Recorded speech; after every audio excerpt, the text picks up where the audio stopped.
आमर human welfare foundation बंधु मिलन थिला यही बंधु मिलन में आम कि जो विगत कार्यक्रम करूँ आलोचना कर भविष्य में कौन आम कार्यपंथा ग्रहण करूँ से विषय आम आलोचना कर आज मुख्य विषय वस्तु थिला जे शीत आरंभ हो जाऊँगी एवं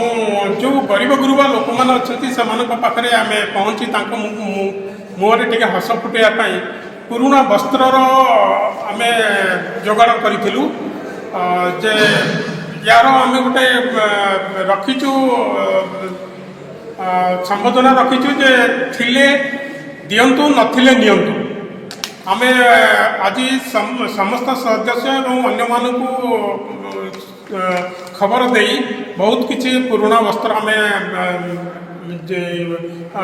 संग्रह करूँ एवं ताकू धीरे धीरे नहीं कि आम जो लोक मान पाखे जो मानकर नहीं एवं जो माने दुख अच्छा से पाखे पहुँचापी आम चेष्टा कर कुमार साहू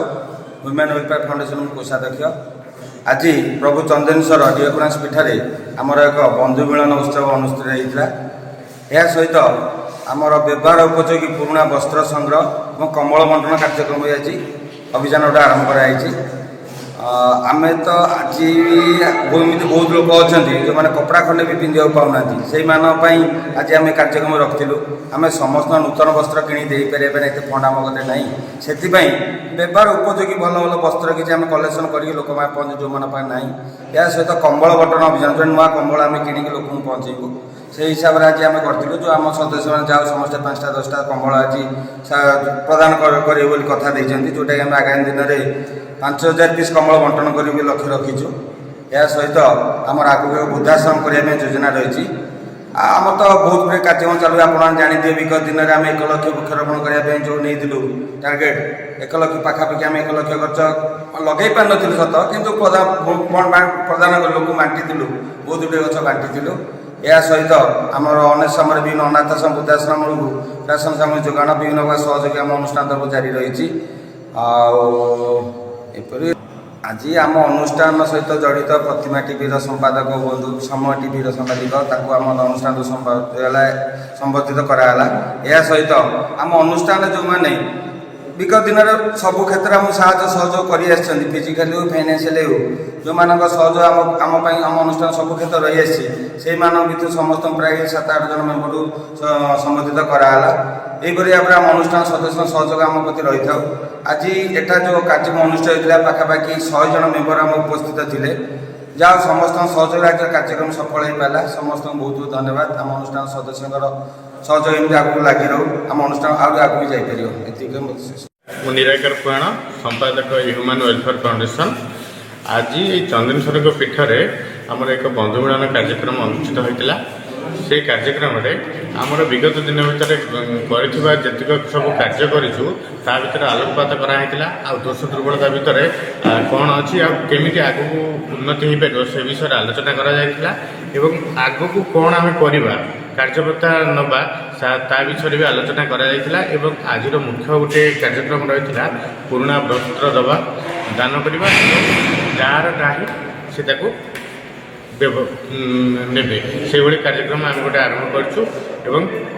ताद्वारा बहुत गुड़ाई आम पुराणा वस्त्र भी आम पाखे आसिकी प्रद विगत आसंता दिन में आम केमी समस्त पाखे पहुँचे पारू ताप आम चेष्टा कर मो ना देवी प्रसाद साहू समस्त नीलू भाई बोली जानती मत आमर मधुबन फाउंडेशन जो जो युवक मैंने ये आमर कर जो ये संस्थाटा को से हूँ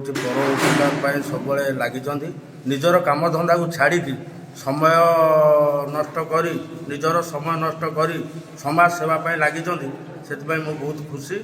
है ये जिनस आहरी आग को जाऊ मुझे सांगे अच्छी मत भी जो समय मिलूँ मुझे समय दूची ये जिनस समय देले